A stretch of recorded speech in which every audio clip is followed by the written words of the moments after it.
শুনছো গিন্নি, আজকে মা আসছেন। তুমি একটু কাজগুলো বাগিয়ে রাখো, মা একটু পরেই চলে আসবেন। আমি তো এক্ষুনি অফিসের কাজে বেরিয়ে যাচ্ছি, তাই তোমাকে বলে গেলাম। সুমন আর রিমির নতুন বিয়ে হয়েছে। সুমনের অফিস থেকে ইম্পর্টেন্ট কল আসায় সুমন তখনই বাড়ি থেকে চলে যায়। রিমি আসলে একটু বোকা টাইপের, কখন যে কি করতে হয় ওটা ওর মাথায় খেলেই না। চা কাপ হাতে নিয়ে রিমি বসে বসে ভাবছিল, শাশুড়ি মা এলে এমন যত্ন করব, উনি আমার প্রশংসা না করে থাকতেই পারবেন না। উনি যাই বলবেন, যখনই বলবেন তক্ষুনি আমি করে দেব। তার কিছুক্ষণ পরেই অতসী দেবী চলে আসেন। বৌমা, আমি খুব ক্লান্ত, আমার গলাটাও খুব ধরে গিয়েছে। তুমি আমার জন্য এক কাপ আদা দিয়ে স্পেশাল চা করে আনো তো। আমার নতুন বৌমার হাতের চা খেয়ে দেখি তো কেমন বানায়। রিমি একটু পরেই অতসী দেবীর জন্য চা করে আনে। মা, এই নিন আপনার গরম গরম আদা দেওয়া স্পেশাল চা।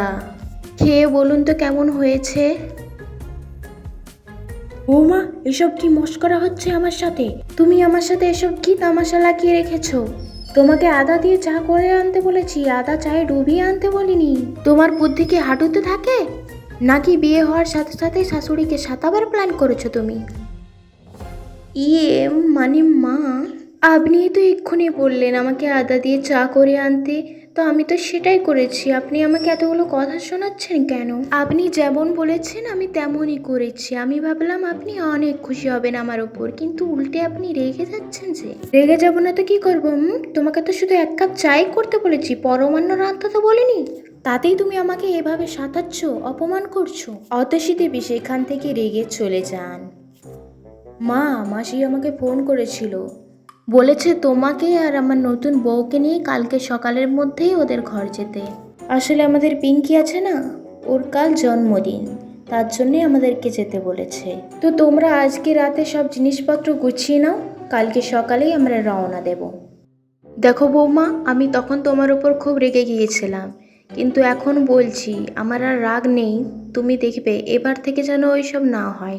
কালকে আমার দিদির বাড়ি যাচ্ছি, একটু বুদ্ধি খাটিয়ে কাজ করো কেমন? আর কিছু বলবো না।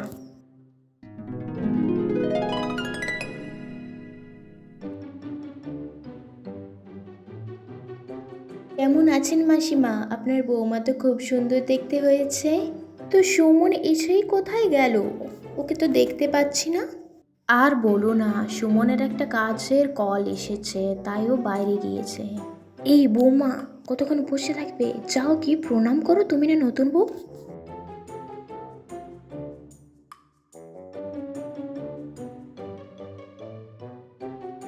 আরে আরে, কি করছো? ও তো বাচ্চা, ওকে কেন প্রণাম করছো? অতসী দেবী এবার রিমার উপর খুব রেগে যায়। মূর্খ মহিলা কোথাকার! প্রণাম কাদের করতে হয়? গুরুজনদের। তুই বাচ্চাদের কি কেন করছিস? দিলি তো আমার সম্মানটা এখানেই নষ্ট করে। এই ঘটের বুদ্ধি দেখে তো আমার ছেলে তোকে বিয়ে করেছে। কিন্তু মা, আপনি তো বললেন সবাইকে কি প্রণাম করতে, তাই তোমরা এভাবে চেঁচামেচি কেন করছো এখানে? এই সুমন, তুই কাকে বিয়ে করে এনেছিস? এই যে বুদ্ধি হাঁটুতে। সবাইকে প্রণাম করতে বলেছি বলে ও গিয়ে পিঙ্কিকেও প্রণাম করছে। এই তোর নিজের পছন্দের বিয়ে বাবা? আর কোনো মেয়ে পেলিনি দুনিয়ায় তুই?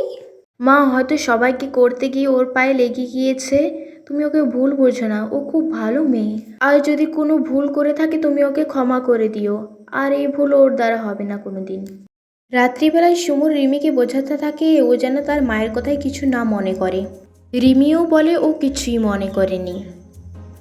সুমন বাবা, এই সোনার গয়নাটা রাখ, আজকে আমার দিদি ভাইয়ের জন্মদিন, ওকে আমরা এটাই উপহার দেব। আমি তো এখন বাড়িতে থাকবো না, আমি তো দিদির সাথে বাজারে যাচ্ছি, তাহলে তুই তোর কাছে এই গয়নাটা রাখ। গয়নাটা যত্নে রাখবি, অনেক দামি এটা, তোর বাবা আমাকে এটা দিয়েছিল। একটু পরে সুমনকে সুমনের দাদা ফোন করে বলে জন্মদিনের জন্য যে খাবারের আয়োজন করা হয়েছে সেগুলোর দিকে একটু দেখতে। তখনই রিমি সুমনের ঘরে আসে। রিমিকে দেখে সুমন বলে, রিমি, এই সোনার গয়নাটা তোমার কাছে তুমি যত্ন করে রেখে দিও, মা খুঁজলে তবেই দিও, এটা আমরা পিঙ্কিকে উপহার দিচ্ছি। কথাটা মনে রেখো, মা খুঁজলে তবেই দিও, আর যেন কোনো ভুল না হয়, মায়ের কাছ থেকে যেমন নালিশ না শুনতে হয়। হ্যাঁ, এটা আমি খুব যত্ন করেই রাখবো, মা না খুঁজলে আমি দেবই না কাউকে। আরে বাস, এটা তো দেখছি বহুত আমির লোকের ঘরে আমি এসে পড়েছি। সব লুট করে নেবো আজ। এদিকে রিমি পুরো বাড়িটা ঘুরে দেখতে বেরিয়েছে।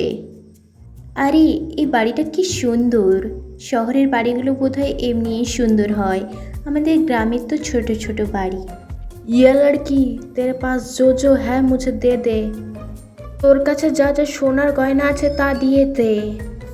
ওহ বুঝলাম, তোমাকে বুঝি মা পাঠিয়েছে সোনার গয়নাটা নিতে। মনে হচ্ছে এ লড়কি বহুত বেवकूफ है, এর কাছ থেকে অনেক জিনিস লোটা যাবে।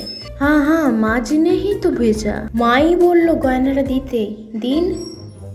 রিমি সঙ্গে সঙ্গে ওই সোনার হারটা চোরকে দিয়ে দেয়।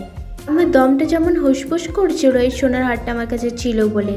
এখন তোমাকে এটা দিয়ে দিলাম, এবার আমি নিশ্চিন্ত হয়ে এই পুরো বাড়িটা ঘুরতে পারবো।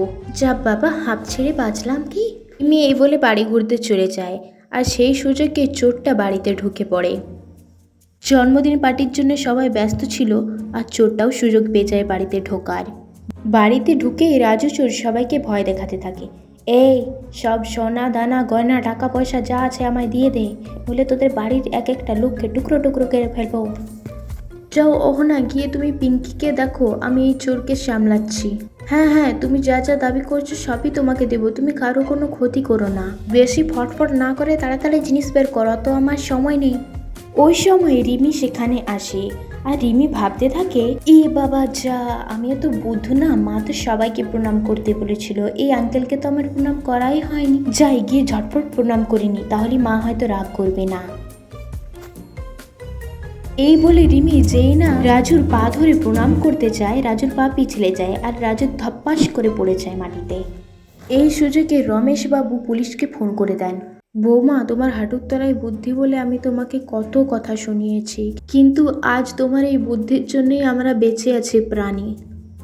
তুমি আমার গর্ব বৌমা, তুমি আমার গর্ব।